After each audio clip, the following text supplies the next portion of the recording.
Hello everyone. Today we shall discuss about date between and dates in period functions. Dates between function, it returns a table that contains column of dates which begins with a specified start date and continues until a specified end date. This function it is suited to pass as a filter as calculate function, and it uses it to the filter an expression by a custom date range. This is the function where we take the input of dates parameter, start date and end date, as you could see. If start date or end date is blank, it will take, for start date it will take the earliest value, for end date it will take the latest value by default. If the start dates and end dates are provided in the parameters, the both dates are inclusive for the dates between function. For example, if the start date is July 1, 2019, then the date will be included in the return table, providing that the date exists in dates column. The return table can contain only dates stored in dates column.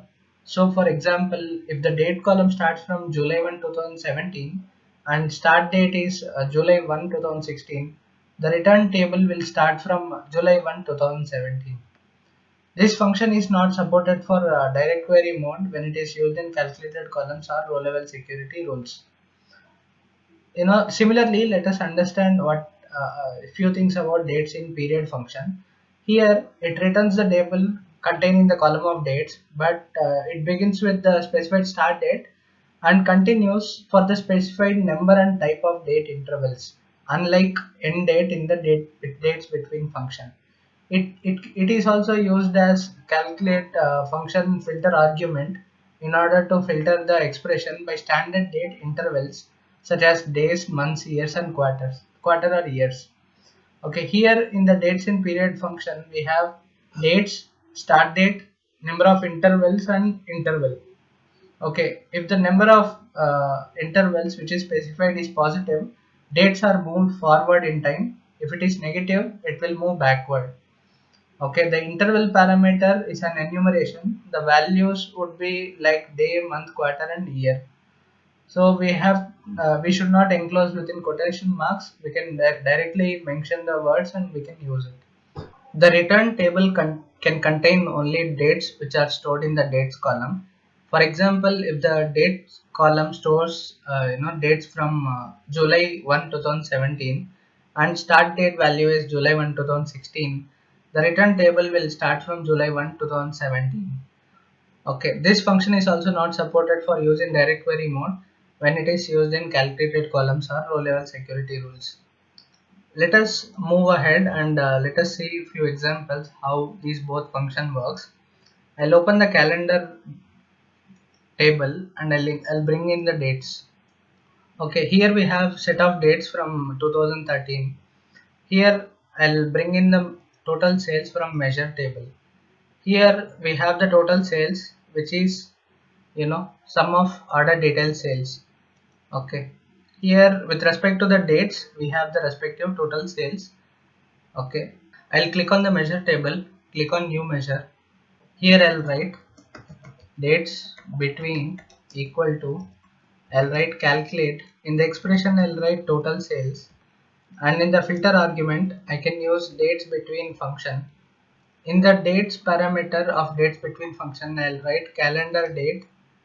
Okay, in the start date I can write date and I can provide month and year. Suppose that I want to provide 2013. Okay, comma 01. Okay, I'll provide the month of July, so I'll provide 07, comma in the day I'll write 01. Okay, I'll put a comma. In the end date I'll write date, I'll write the year 2013 7/31. I'll close the parenthesis. Let us arrange it a little bit to make you understand better. Okay, here you could see that I have these functions. So here we have dates between with date parameter, and this is the start date and end date. I would like to know the total sales for this particular month of 2017. I'll click over here. Okay, and I'll go to home tab, bring in the text card. Okay, here in the text card I'll bring in the measure and show you how it works. I'll open the measure table and select dates between. So we have 30,000 as total sales for this particular month of July. If we could place in the slicer for month. Okay, here I'll bring in the month from calendar table. Okay, what I'll do is I'll bring in the month name. I'll select July. Okay, here you could see all the July values for all the years, and additionally here I'll bring in the year. I'll add another slicer. In the slicer I'll bring in the year. Okay, and here I'll go to format, slicer settings. I'll bring in the drop down. Okay, here I'll select 2013, and 2013 July is selected now. Okay, here you could see the total value is 30,192. Okay, and you could see the same in the measure also. Here you could see that in the measure you could see the same. Okay, here I'll make it a drop down.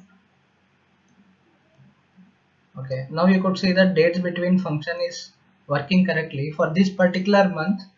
If at all we are seeing for this between dates, you could understand that the total is appearing correctly where we are evaluating the total sales using calculate function.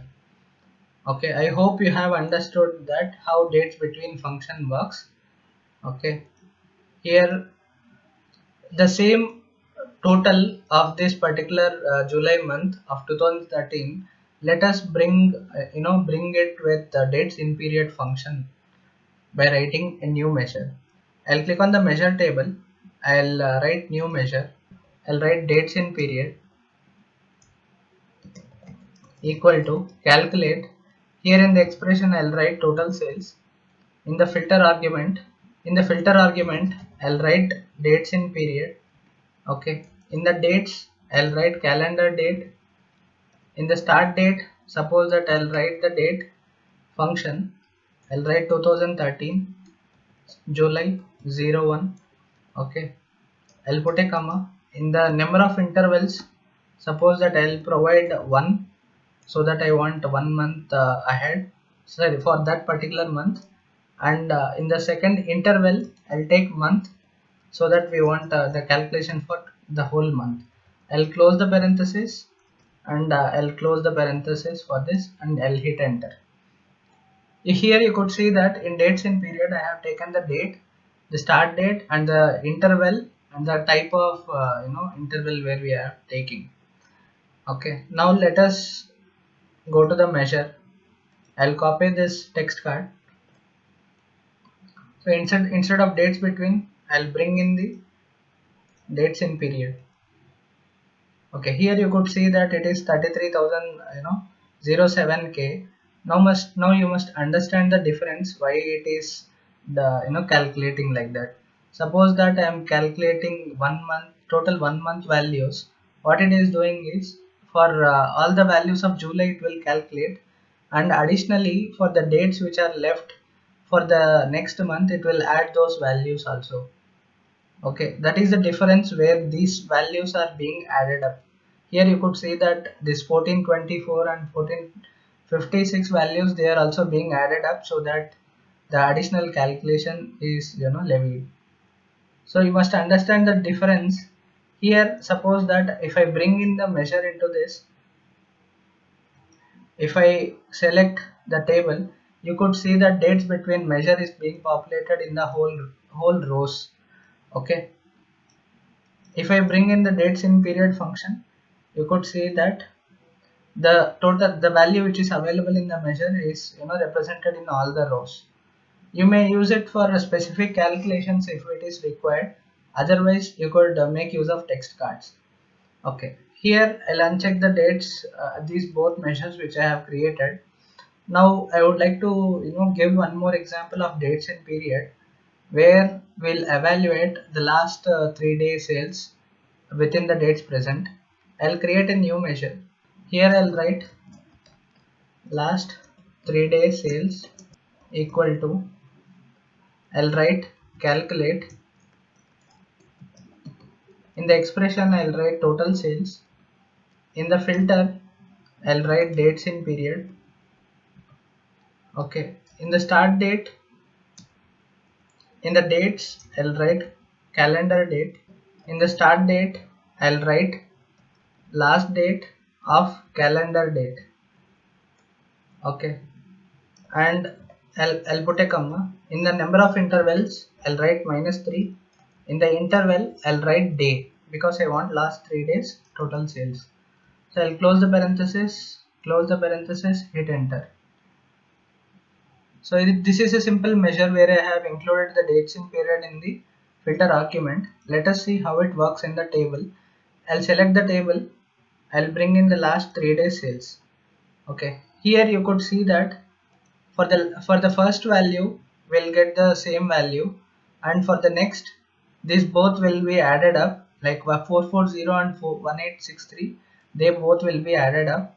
Here you could see that for these three sales we have 2303.04, like 40. Okay, now here you could see that these three values combined together will get this value, and here for these three values we have this value because there are two null values, there is no additional sum. Okay, suppose that we are checking these three values for the last 3 days, it will show the total which is 6213, which is the sum of these two. I hope you have understood that it is, row wise it will show the last previous 3-day total. So you could say that running 3-day total, or in such form you could make use of it, and make that moving totals, running totals, and you could explore even further additional possibilities of by using these functions. This is all for now. Thank you for watching, and we shall meet in the next video.